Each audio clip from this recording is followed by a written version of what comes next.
सच्चाई की जीत। एक समय की बात है। एक सुंदर गांव में एक किसान रहता था जिसका नाम मोहन था। मोहन न केवल अपने खेतों में मेहनत करने के लिए जाना जाता था, बल्कि उसकी ईमानदारी और सत्यनिष्ठा के लिए भी प्रसिद्ध था। मोहन का एक पड़ोसी था रमेश, जो बहुत ही चालाक और धोखेबाज था। रमेश हमेशा अपने स्वार्थ के लिए दूसरों को धोखा देता था। एक दिन रमेश ने सोचा कि अगर वह मोहन को फंसा सके तो उसके खेत भी हड़प सकता है। उसने एक योजना बनाई और गांव के सरपंच के पास गया। उसने सरपंच से कहा कि मोहन ने उसके खेत से सोना चुराया है। सरपंच ने दोनों को बुलाया और पूछा, क्या यह सच है? मोहन मोहन ने साफ साफ कहा, नहीं सरपंच जी, मैंने कभी भी ऐसा नहीं किया। सरपंच ने तय किया कि सच्चाई का पता लगाने के लिए दोनों के खेतों की तलाशी ली जाएगी।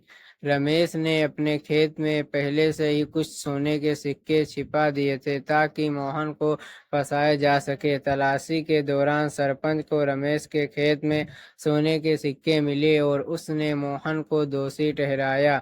मोहन को जेल में डाल दिया गया, लेकिन उसने हार नहीं मानी।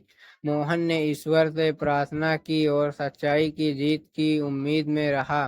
कुछ दिनों बाद गांव में एक बहुत ही बुद्धिमान व्यक्ति आया। उसने गांव के लोगों से कहा कि वह सच्चाई और न्याय के बारे में बहुत कुछ जानता है और वह मोहन की सच्चाई का पता लगाने में मदद कर सकता है। उसने सरपंच से कहा, मुझे मोहन के खेतों की तलाशी लेने दीजिए। सरपंच ने सहमति दी और बुद्धिमान व्यक्ति ने मोहन के खेतों की गहराई से तलाशी ली। उसने पाया कि जमीन के नीचे एक पुराना बक्सा दबा हुआ था जिसमें बहुत सारे सोने के सिक्के थे।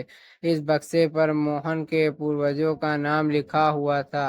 बुद्धिमान व्यक्ति ने सबको बताया कि मोहन के पूर्वजों ने यह सोना यहाँ छिपाया था और मोहन निर्दोष है। उसने रमेश की चालबाजी का भी पर्दाफाश किया और रमेश को सजा मिली। गांव के लोग मोहन की ईमानदारी और सत्यनिष्ठा की प्रशंसा करने लगे।